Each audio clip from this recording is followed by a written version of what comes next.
열왕기상서 20장 13절에서 21절입니다. 하나님은 우리에게 기회를 주십니다. 그 기회를 놓치지 않는 사람이 성공하는 사람이 됩니다. 하나님이 기회를 주시는데도 그걸 스스로 차버리면 결국은 그 인생은 그냥 지나가 버리고 마는 거예요.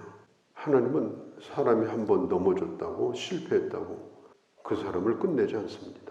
언제나 다시 일으켜 주시고 다시 한번 해볼 수 있는 그런 기회를 주셔요. 아합도 마찬가지입니다.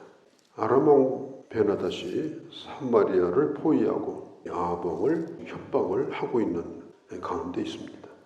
아합 왕이 아니라 나라를 완전히 우상에게 넘기는 그런 앞잡이가 돼가지고 나라를 어지럽혔던 그런 사람입니다. 하나님께서 다시 한번 하나님의 능력을 경험하게 함으로 그가 주님이 누구인가를 알고 주님을 분명하게 붙들게 하려고 지금 이런 기회를 주시는 거예요. 에레미야서 39장 11절에 보면 하나님의 본심은 망하는 것이 아니다 그랬습니다. 그러면 뭐냐? 구원이요 소망이라고 말했어요. 엘리야 선지자가 하나님 앞에 했던 불평이 뭐냐면 내 혼자 남았다는 겁니다. 적은 많고 나는 혼자고. 그런데 오늘 이름도 안 나오는 한 선지자가 또 등장합니다. 엘리야만 남은 게 아니에요. 엘리사도 있고 다른 선지자도 또 있습니다. 그때 아합이 선지자에게 묻습니다. 이렇게 숫자가 많은데 어떻게 이길 수가 있겠습니까? 그때 성경은 말합니다. 그들에게 너를 붙여서 너도 하나님이 어떤 분인가를 알게 될 것이다. 하나님께서 우리에게 인생의 기회를 주실 때는 꼭 뭐가 있어야 되느냐? 하나님의 말씀이 임합니다. 하나님이 주시는 말씀을 잘 들으면 그 기회를 잡을 수가 있어요. 그래서 하나님의 종을 보내가지고 말씀을 하시는 거예요. 지금 아합도 마찬가지입니다. 또 다른 종을 보내가지고 아합에게 말씀을 주셔요. 그때 아합이 물어요. 그러면 싸움을 선전포고를 누가 해야 됩니까? 하나님께서는 놀랍게도 쳐들어오기를 기다리지 말고 먼저 쳐들어가라. 먼저 각 지방 장관들이 쓰는 각 지방의 젊은 용사들을 먼저 모집하라. 그 숫자가 얼마냐면 232명이에요. 그 다음에 백성들 가운데서 또 모집하라. 모집하니까 7,000명이에요. 7,232명이 모집이 돼요. 아람 군대에 비해서는 큰 숫자가 아닙니다. 그런데 하나님께서 쳐들어오기를 기다리지 말고 먼저 나가서 치라. 먼저 나가라. 먼저 나가야 너를 따라올 것이다. 자, 리더가 누굽니까? 리더는 먼저 행하는 사람입니다. 리더는 먼저 앞장서는 사람입니다. 이 소수의 젊은 장교들, 백성들을 데리고 먼저 싸움을 걸어라. 이런 비슷한 장면이 먼저 있었죠. 누군가 하면 다윗이 먼저 싸움을 하러 나갔죠. 물론 골리앗이 계속 도발을 합니다. 그런데 다윗이 골리앗에게 직접 나갑니다. 나가서 골리앗을 쓰러뜨려요. 자, 지금 이 베나닷 왕은 아람을 섬기는 신하국가 30명의 왕들과 함께 연합군을 만들었으니 얼마나 대단해요. 지금 사마리아 성을 포위해놓고 이 베나닷이 30명의 왕들과 함께 낮에 술을 먹었어요. 취해서 깨어나지 못할 정도로 술을 먹었습니다. 사마리아 성 안에 있는 이스라엘 군대가 먼저 이 젊은이들 232명이 나가요. 성문을 열고. 지금 아람 정탐꾼이 보고 왕에게 보고하니까 항복하려고 나오는 것 같다. 죽이지 말고 다 잡아둬라. 그렇게 명령을 내렸습니다. 그때 선봉에 선 장수들이 얼마나 이 기동력이 뛰어났던지 술에 취해가지고 정신을 못 차리는 그 왕들이 당황해서 도망을 쳐요. 왕이 도망치니까 그 따르던 군인들도 도망을 칩니다. 아람 군대는 기마병이에요. 말과 병거. 그런데 이 사마리아는요 산악지대입니다. 도망을 치는데 이게 도망치기가 이게 쉽지 않은 거예요. 그래서 성경에 보면 이스라엘 군대가 21절에 크게 이겼다고 기록을 하고 있습니다. 승리를 했어요. 그런데 승리 직후에 선지자가 또 찾아옵니다. 한 선지자가 찾아와요. 이런 얘기를 해요. 내는 요만때 또 쳐들어올 것이다. 이겼다고 방심하지 말고 왕은 가서 힘을 기르고, 힘이 있어야 싸우는 거죠. 그 다음에 행할 길을 알고 전략이 있어야 돼요. 어떻게 싸워야 될지 구체적으로 작전을 짜놓으라는 겁니다. 알고 준비하셔서 준비를 해야 돼요. 구체적으로 1년 동안 이걸 하라. 이 힘을 기르라고 하는 말은 전쟁이 없을 때 기르는 겁니다. 전쟁이 일어나는 것은 힘을 쓸 때지 기를 때가 아니에요. 이미 늦은 거예요. 평화로울 때 힘을 기르지 않으면 이미 전쟁 나면 반드시 패배합니다. 힘이 없는데 무슨 힘을 써요. 힘이 없는 자는 잡아먹히지 협상 대상이 아닙니다. 우리가 영적 전쟁을 잘 치르려고 하면 항상 우리가 영육간에 좋은 컨디션을 유지를 해야 됩니다.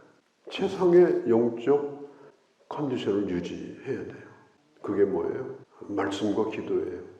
끊임없이 말씀을 묵상하고 쉬지 않고 기도하는 거예요. 내게 맡겨준 일을 성실하게 감당하는 겁니다.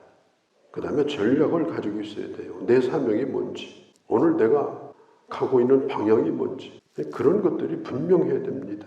그래서 오늘이라도 전쟁이 나면 바로 전쟁을 할 수 있도록 준비를 하는 사람은 이기게 돼 있어요.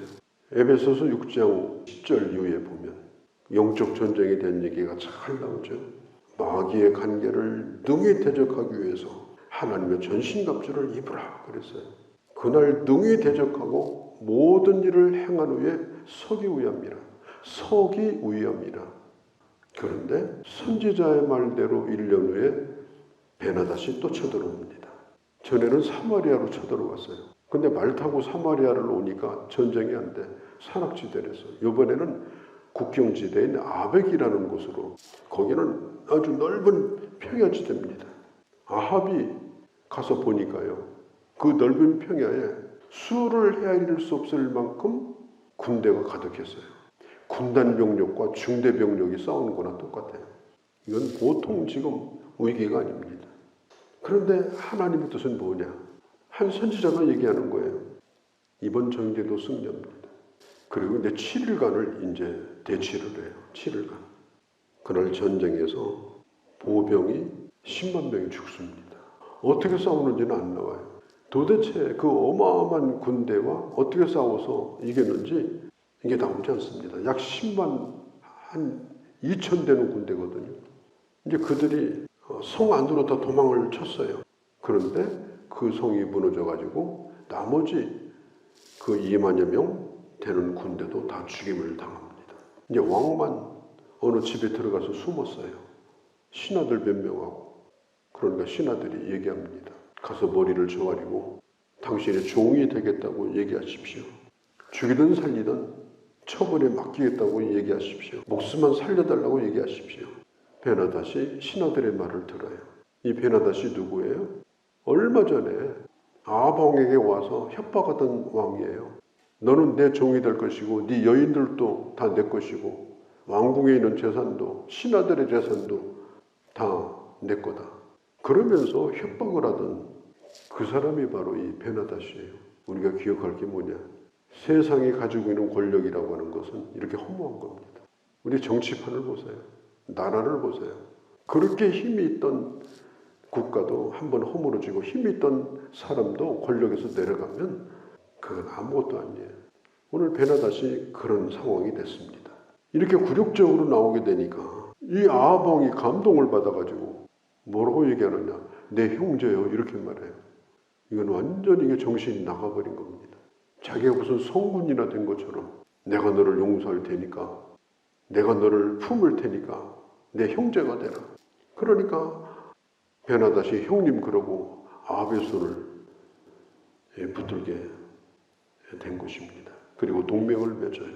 무역을 확대하는 거예요. 그러면서 그 기회로 잘 먹고 잘 사는 거, 그 길을 선택을 한 겁니다.